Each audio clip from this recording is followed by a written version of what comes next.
Everyone, welcome back to your YouTube channel for creative studies. आज इस session के माध्यम से हम लोग देखेंगे BHIE 142 की जो है ना आज फर्स्ट क्लास देखेंगे। Chapter number first unit number 1 को हम लोग इस सेशन के माध्यम से देखेंगे। BHIE 142 के जो है ना ये आज फर्स्ट क्लास रहेगी आपके लिए, ठीक है। तो इसमें हम लोग देखेंगे आज से फर्स्ट क्लास में इसमें क्या कर रहा है। जैसे BHIE 142 का सब्जेक्ट नेम आपका हो जाएगा आधुनिक पूर्वी एशिया का इतिहास, जापान 1868 से 1945। इसमें फर्स्ट यूनिट में हम लोग देखेंगे जिसका नाम है आधुनिक जापान का मूल आधार। देखिए ये सब्जेक्ट में थोड़ा सा आपका जो है ना जापानी नाम के तरह से मिलेगा, वहाँ के जगह के नाम भी वैसे मिलेंगे जिस तरह से आदमी के नाम है, आदमी के नाम जगह के नाम है, क्या है मतलब थोड़ा सा कन्फ्यूज होगी तो उसको थोड़ा सा माइंड में रखना होगा, थोड़ा सा ध्यानपूर्वक से सुनना भी होगा और उसके बाद थोड़ा सा अपना भी मेहनत करना पड़ेगा, ठीक है। जैसे कि हमारे तरह अपने देश में जो ना प्यारा प्यारा सा नाम है, चिंटू, मोनू, सोनू, छोटू, मोनू, गोनू, मतलब ये सब चीज़ जो नॉर्मल जो है ना छोटी मोटी अच्छी बेहतरीन मतलब सुंदरता वाला ऐसे नाम है।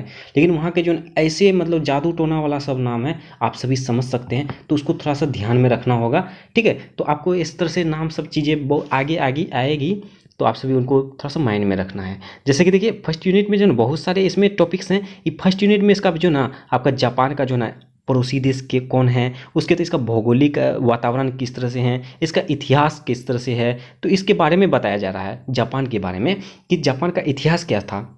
इसमें आपको जो है हिंट्स दिया गया है, ठीक है, यूनिट 1 में। तो इसका थोड़ा सा आपका झलक दिखाया है कि इतिहास क्या था, कहाँ से आया हुआ है, इसका भौगोलिक वातावरण क्या है, इसका पड़ोसी देश कौन सा है, इसमें कौन कौन से धर्म हैं, ये वगैरह वगैरह उसके बारे में बताया गया है। तो देखिए इसमें हम लोग जो है ना सिर्फ इम्पोर्टेंट टॉपिक्स को कवर करेंगे। इसमें देखिए टॉपिक्स तो बहुत सारे हैं लेकिन इसमें जो इम्पोर्टेंस है और थोड़ी सी आप जो है ना अपने से भी इसमें थोड़ा सा माइंड लगाना होगा। जैसे कि मैं कुछ टॉपिक्स का बता दे रहा हूँ, उसको खुद से पढ़ लेंगे तो आपको भी आसानी तरीके से हो जाएगा। जैसे 1.2 आप एक बार देखेंगे तो आपको आसानी तरीके से समझ आ जाएगी, तो इसको आप खुद से देख लीजिएगा, ठीक है। जब ये 1.3 भी 1.4 1.5 तक जो है ना आप आसानी तरीके से इसको समझ सकते हैं। इसका भौगोलिक जो ना इसका क्या था दशा, इसके बारे में और छोटी छोटी टॉपिक्स भी है, तो आप उसको खुद से देख लीजिएगा, ओके। इसमें जो मोस्ट इंपॉर्टेंट रहेगा जो टॉपिक्स उसके बारे में मैं कवर कराऊंगा और जो आने वाले एग्जाम के दृष्टिकोण से भी होगी तो उसको मैं ज़्यादा से ज़्यादा फोकस करने की कोशिश करूंगा, ठीक है। तो आज के सेशन में जो हम लोग 1.6 को कवर करेंगे, ये बहुत ही ज़्यादा महत्वपूर्ण रहेगी और इसको हम लोग समझ जाएंगे तो हम लोग को मतलब बहुत हद तक समझ सकते हैं। ये 1.6 जो ना बहुत ही ज़्यादा महत्वपूर्ण रहेगी, ओके। तो हम लोग आज इस सेशन में बस एक ही टॉपिक्स को कवर करेंगे क्योंकि आज फर्स्ट क्लास है, तो हम लोग सोचते हैं कि बस एक ही टॉपिक को से शुरुआत करेंगे, उसको जल्द से जल्द उसके बाद जो है ना एग्जाम से पहले तक आपका कंप्लीट हो जाएगी, टेंशन नहीं लेना है, ठीक है। तो चलिए सबसे पहले हम लोग 1.6 को देखते हैं। इसमें क्या कहा जा रहा है, शास्त्रीय जापान का निर्माण।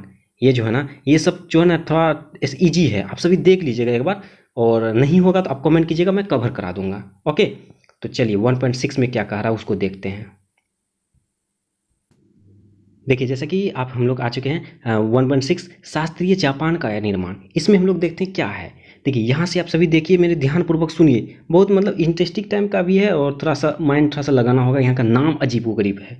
देखिए जैसे कि 1794 यानी कि 794 में यामातो राज्य, ये जगह का नाम है यामातो, ठीक है। यामातो राज्य है वहाँ का एक, जिस तरह से अपना बिहार में सॉरी क्या बोलते हैं दिल, अरे sorry sorry sorry sorry Bharat में अपना जिस तरह से राज्य हैं उत्तर प्रदेश, बिहार, झारखंड, दिल्ली, मतलब ये सब चीज़ राज्य है ना, उसी तरह से वहाँ भी एक राज्य हैं यामातो।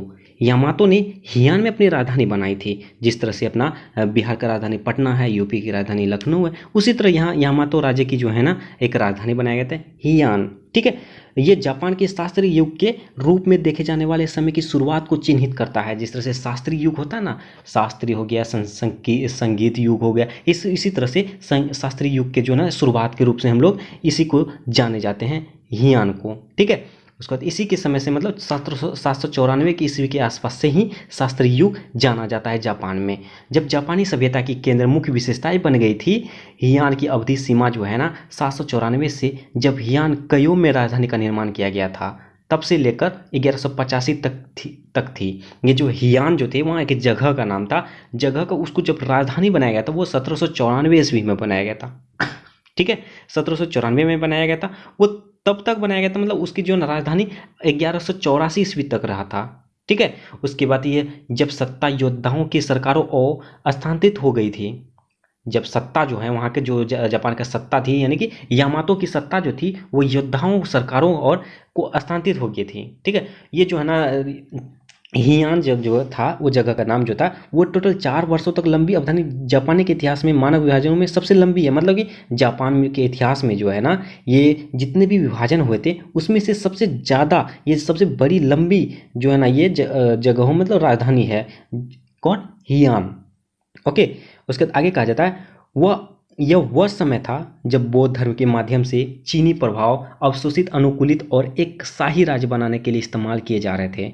यह वह समय था, ये शासन जब 1185 के आसपास में जो ना ऐसा समय कब माना जाता था जब बौद्ध धर्म के माध्यम से जो ना चीनी प्रभाव हो गया। बौद्ध धर्म जैसे अपना बौद्ध धर्म है ना, गौतम बुद्ध के द्वारा जो बनाया गया था बौद्ध धर्म, वही धर्म जापान में भी, ठीक है, चीनी प्रभाव अवशोषित, अनुकूलित और एक शाही राज्य बनने के लिए इस्तेमाल किए जा रहे थे। ये बौद्ध धर्म का इस्तेमाल हम लोग के वहाँ जो है ना चीनी प्रभाव के लिए, वहाँ के अवशोषित होने के लिए, अनुकूलित होने के लिए, तो इसका इस्तेमाल किया जा रहा था। जहाँ सम्राट प्रत्यक्ष राजनीतिक शक्ति का प्रयोग करते थे, जहाँ जो वहाँ के सम्राट जो हुआ करते थे ना वो प्रत्यक्ष रूप से राजनीतिक शक्ति का रूप में का उपयोग करते थे, प्रयोग करते थे। किसका? बौद्ध धर्म के जो नियम होते थे, कानून होते थे, उसको बौद्ध धर्म राज्य के धर्म बन गया था। वहाँ जो ना जापान में जो है ना बौद्ध धर्म एक प्रकार का राज्य के धर्म बन गया था। जिस तरह से है ना यहाँ अपना भारत में भी बहुत सारे धर्म हैं अलग अलग तरीके से, तो वहाँ भी जो है जापान में भी बौद्ध धर्म एक बहुत ही अच्छी धर्म एक रूप में स्थान ले लिया था। ठीक है। और चीनी भाषा को अभिजाति वर्ग द्वारा अपनाया गया था। ये जो है चीनी भाषा जो थी उसको जो है ना एक छोटी मोटी वर्ग के रूप में उसको अपनाया गया था और इसके माध्यम से चीनी दर्शन और साहित्य से परिचय कराया गया था। और इस तरह से जो है ना इसके माध्यम से, इसके जरिए से जो है ना चीनी दर्शन हो गया और साहित्य से परिचय कराया गया था किसको? बौद्ध धर्म को, जो बौद्धिक जीवन में एक महत्वपूर्ण भूमिका निभा रहा था। ओके। इस प्रकार यह वह अवधि भी थी जब महिला लेखकों ने जापानी भाषा में लिखे गए साहित्य का उत्पादन किया था। ये समय जो है ना उस समय को भी माना जाता है जब महिला वहाँ की जो होती थी ना, वहाँ के लेखक जो है जापानी भाषा में, जैसे अपना भारतीय भाषा में होता है ना, हिंदी भाषा में, इंग्लिश भाषा में, उसी तरह जापानी भाषा में वहाँ साहित्य का उत्पादन किया गया था, चीनी का नहीं। यहाँ जो ना जब जापान में बौद्ध धर्म तो सब कुछ अपना लिया था, उसके बाद चीनी का जो है ना वहाँ पर को बहुत ही कम था। ओके। तो उस तरह वहाँ उस समय भी तो जापान में जो है ना वहाँ जापानी भाषा में वहाँ का साहित्य बनाया गया था और चीनी का नहीं। ओके। जापानी काना में लिखी मुराकामी शिकिबु द्वारा लिखा गया था। ये जो है ना एक पुस्तक था, एक साहित्य था, उसका नाम था काना। ओके। जापानी काना में लिखी मुराकामी, उस आदमी का नाम है मुराकामी शिकिबु द्वारा किया गया था। ठीक है, लिखा गया था। उसके बाद एक उपन्यास द टेल ऑफ जेंसी, जिसमें चीनी पात्र नहीं है। ये जो है ना द टेल ऑफ जेंसी में इसमें चीनी पात्र नहीं है, चीनी के लेख नहीं हैं। हियान कुलीन जीवन की तस्वीर पेश करता है। हियान जो थी वो कुलीन जीवन की, आपके वहाँ जो चित्र थे ना, हियान क्या है? वहाँ जगह का नाम है। ठीक है। तो वही पेश करता है। देखिए, और एक आप कन्फ्यूजन होगी, जैसे हिनयान महायान वो बौद्ध धर्म से ही रिलेटेड था, लेकिन यहाँ पे जो है आपका हियान आ रहा है वो बौद्ध धर्म वाला हियान नहीं है। वो हिनयान और महायान जो है ना, हिन यान, अब देखिए इसको ध्यान रखिएगा, ऐसा ना हो कि जो ना बौद्ध धर्म था तो हिनयान और महायान भी इसमें ऐड कर देंगे, ये ऐसा नहीं है। ठीक है। ये हियान अलग है और हिनयान और महायान जो था वो अलग है। ओके। तो कन्फ्यूज नहीं होना है। चलिए, जैसे हियान कुलीन जीवन की तस्वीर पेश करता है और इन्हें सबसे महान जापानी लेखक के रूप में जाना जाता है। ओके। किसको? जो है ये मुराकामी शिकिबु को जो है ना जापानी के सबसे बेहतरीन, सबसे महान लेखक माना जाता है। जिस तरह से हम लोग कुछ हद तक जानते हैं ना, संस्कृत भाषा में कालिदास को जानते हैं और इंग्लिश में शेक्सपियर को जानते हैं, सभी जानते होंगे इस दोनों लेखक के, उसी तरह जापानी में जो है ना वहाँ मुराकामी शिकिबु द्वारा लिखा गया था। ओके। उसके बाद आगे कहा जा रहा है हियान काल का नाम राजधानी के नाम पर रखा गया था। हियान काल का जो ना नाम राजधानी के नाम पर रखा गया था, जिसका प्रतिरूप छांगान की चीनी राजधानी के अनुसार था। प्रतिरूप जो है छांगान की चीनी राजधानी के अनुसार था। ठीक है। हियान काल ने पहले के कबीले आधारित समूहों को एक साथ लाकर एक शाही राज्य का निर्माण किया। हियान काल में जो है ना, जब 1794 से 1184 के बीच जो है ना, उसी के शासनकाल को हियान काल कहा जाता है। ओके, ध्यान में रखिए। इससे पहले जो आ चुकी है उसके बारे में, तो उस समय जो है ना एक समूह बनाया गया था, जो है शाही राज्य का निर्माण किया गया था। ओके, जो चीन के तांग राजवंश राज्य के नमूने पर आधारित था। वहाँ जो चीन जो है ना, चीन में एक राजवंश था तांग, उसी के नमूने के आधार पर बनाया गया था यहाँ का राज्य का निर्माण। ओके, लेकिन इसको जापानी विचारों के अनुकूल ढला गया।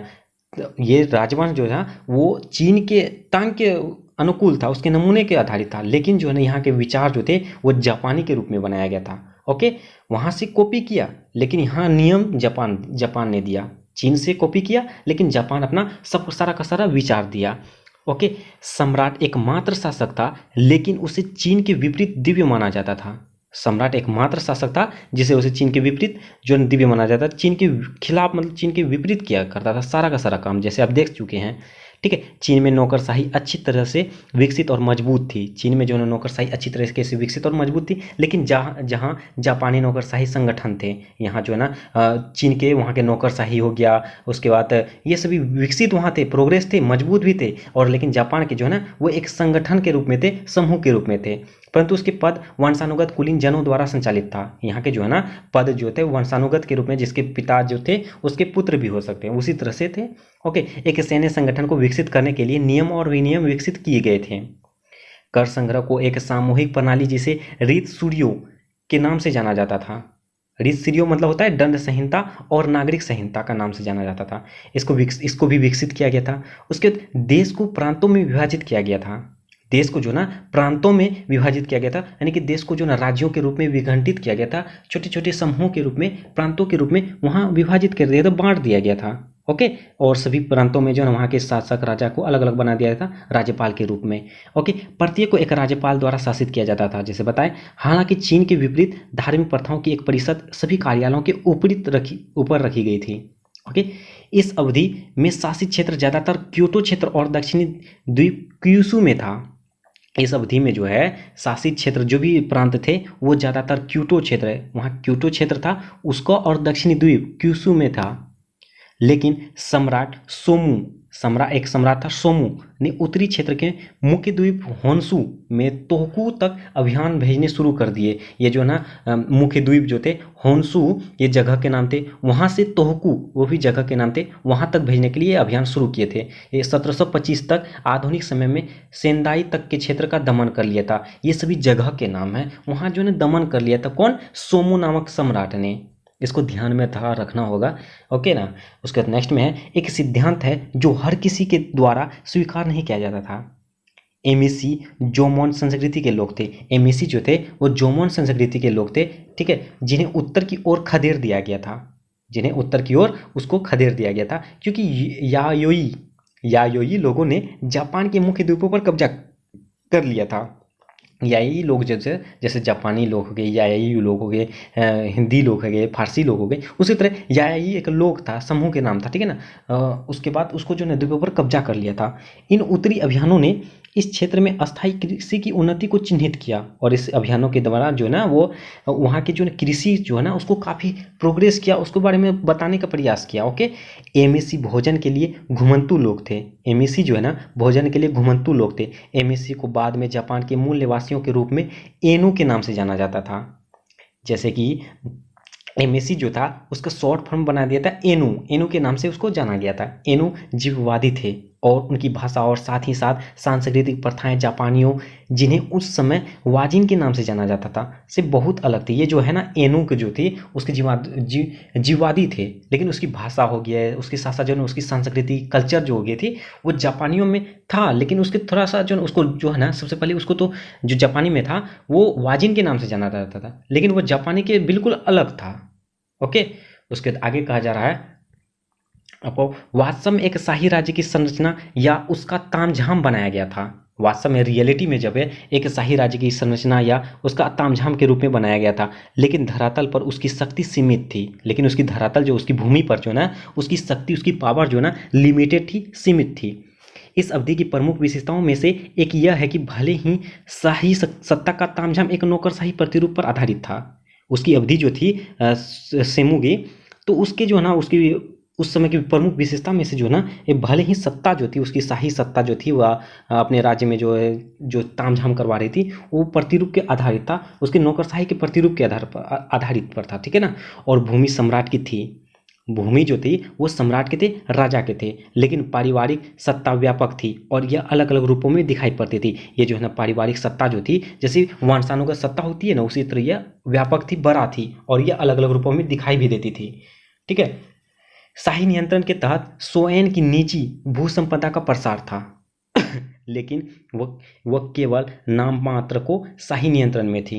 दो अवधियों में जब सेवानिवृत्त सम्राटों का नियंत्रण था, सम्राट सेवानिवृत्त हो जाते थे और एक बच्चे का सिंहासन पर बैठाया जाता था जैसे कोई शासक जो है ना, कोई सम्राट जो है किसी तरह से मतलब कोई सिंहासन पर जो है ना कोई दिक्कतें आ जाती थी, कोई मतलब परेशानी आ जाती थी, उस समय जो ना उसका वंश यानी उसका बेटा बच्चा सिंहासन पर बैठ सकता था, अभिभावकों द्वारा शासक किया जाता था, ठीक है। उदाहरण के लिए फुजिवारा परिवार या सेवानिवृत्त सम्राट, फुजिवारा परिवार हुआ करता था या सेवानिवृत्त जो है जो शासक हुए थे, जो सेवा करते थे, वो सम्राट। तीसरा समुराई दल या गवर्नरों के पास सत्ता थी, जो समुराई दल थे ना, वहाँ दल थे एक समुराई, ये इंपॉर्टेंट भी रहेगा, समुराई दल, तो वहाँ के गवर्नर के पास थी, ठीक है, सत्ता। ओके, उसके आगे कहा जाता है विद्वानों ने मध्ययुगीन कामकुरा काल के विपरीत हियान जापान को प्राचीन काल के रूप में देखा है। विद्वानों जो ने थे, जो थिंकर थे, विचारक थे, विद्वान जो थे, वो मध्ययुगीन जो ना मीडिएवल युग में कामकुरा काल में, मीडिएवल युग को जो ना उसको कामकुरा काल कहा जाता था, उसके विपरीत कहा जाता था, ठीक है। हियान जो वहाँ के राजधानी थे, जापान को प्राचीन काल के रूप में देखा। ओके, लेकिन यह वर्गीकरण इतिहास के पश्चिमी नमूने का अनुसरण करता है। आजकल सी कैमरोन हर्ट्स जैसे विद्वानों का तर्क है कि हियान की कालावधि को दो अवधियों में विभाजित किया जाना चाहिए। ये जो है ना हर्ट्स जेम्स जो है ना विद्वान जो थे, वो हियान की कालावधि को जो है ना दो अवधियों के रूप में दो अवधियों के रूप में उसको विभाजित करना चाहिए, ठीक है। प्रारंभिक काल 10वीं शताब्दी तक का था, जैसे कि 794 था ना, उसको 10वीं शताब्दी, उसके 1184 तक था, तो वो 12वीं शताब्दी हो गया था, 11वीं शताब्दी, ठीक है। तो लेकिन सामंती प्रवृत्ति विकसित होने लगी थी। इसके उत्तरदायी में इन सामंती विशेषताओं को मजबूत होते हुए देखा, क्योंकि केंद्र शक्ति का अपक्षरण हुआ और पहले फुजिवारा परिवार के पास की गई, ठीक है, और सेवानिवृत्त शासकों के पास थी। उसके आगे कहा जाता है विद्वानों ने तर्क है कि सम्राट और कुलीन वर्ग ने केवल बाह्य हितों के लिए अपनी शक्ति का आत्मसमर्पण नहीं किया। विद्वानों का जो ना कहना था कि सम्राट और कुलीन वर्ग जो थे, न केवल सिर्फ उसकी हितों के लिए अपनी शक्ति का आत्मसमर्पण नहीं किया, बल्कि कुलीन वर्ग में ने एक शाही न्यायालय राज्य का निर्माण किया, जिसके तहत उन्होंने कुछ राजनीतिक कर्तव्यों को अनुबंधित किया जो अनुष्ठानों पर ध्यान केंद्रित करते थे। ओके, जो उस समय समान रूप से राजनीति का महत्वपूर्ण भाग थे। ये समय जो ना जो विद्वान जो थे कुलीन वर्ग के थे, उस समय के जो ना ये समान रूप से एक राजनीतिक महत्वपूर्ण भाग था। उन्होंने शक्ति का आत्मसमर्पण नहीं किया और ना ही शक्ति का प्रयोग ओके कैसे विभिन्न तरीकों से किया था, इसका नज़रअंदाज किया गया। उदाहरण के लिए विद्वानों ने बताया कि राज्यपालों की नियुक्तियां सावधानीपूर्वक की गई थी ताकि राज्य की आय में कोई विघ्न न आए। यहाँ जो है ना जापान में जितने भी हियान जो थे, हियान में जो राजधानी थी, वहाँ की जो राज्यपाल हुआ करते थे, शासक हुआ करते थे, सम्राट जो हुआ करते थे, वो इस तरह से नियम कानून बनाया करते थे, इस तरह से नियुक्ति करते थे लोगों की, जो न वो यानी कि सावधानी पूर्वक करती थी, ताकि जो वो किसी तरीके से उसको फ्यूचर में दिक्कत ना आए, विघ्न ना आए, ठीक है। तो इस तरह से वो ये विद्वानों के द्वारा बताया गया है। ओके, उसके कहा जा रहा है शाही सत्ता स्थापित हुई थी, शाही सत्ता स्थापित हुई थी, लेकिन प्रत्यक्ष शाही शासन लंबे समय तक नहीं चला। ये जो है सत्ता तो चालू हुई थी, लेकिन ये कुछ ही दिन तक चला था। ओके, फुजिवारा परिवार जो पहले भी चर्चा हुई, ये फुजिवारा परिवार जो है 794 से प्रमुख शक्ति बन गया। जिस तरह से 794 ईस्वी में क्या बना था, हियान राजधानी बना था, उसी टाइम से जो ना फुजिवारा परिवार जो है ना एक प्रमुख शक्ति बन गया। उन्होंने इस शक्ति को राज्य संरक्षक रूप में प्रयोग किया और अपनी पुत्रियों के विवाह जापानी सम्राटों से किए। और ये जो है ना फुजिवारा परिवार जो थे, उसमें से अपना पुत्री को उसका विवाह जापानी सम्राटों से किया। और जापानी इतिहास के मर्दभेदी और आवर्ती विशेषता वेदता और शक्ति के बीच विभाजन है। सम्राट वेद शासक और शक्ति का स्रोत बने रहे, लेकिन वास्तविक शक्ति का उपयोग फुजिवारा परिवार द्वारा किया गया था। वहाँ जो ना अपने बेटी का जैसे शादी करवा दिया जापानी सम्राट से, फिर भी वो जो फुजिवारा परिवार जो वहाँ का सम्राट बन गया था, वहाँ का सबसे शासक बन गया था, जिसमें से सबसे शक्तिशाली फुजिवारा नोमिचिनी नामा जो ना फुजिवारा परिवार का एक सम्राट था, नोमिचिनागा। जिसका शासनकाल था 1966 से 1028 सी तक।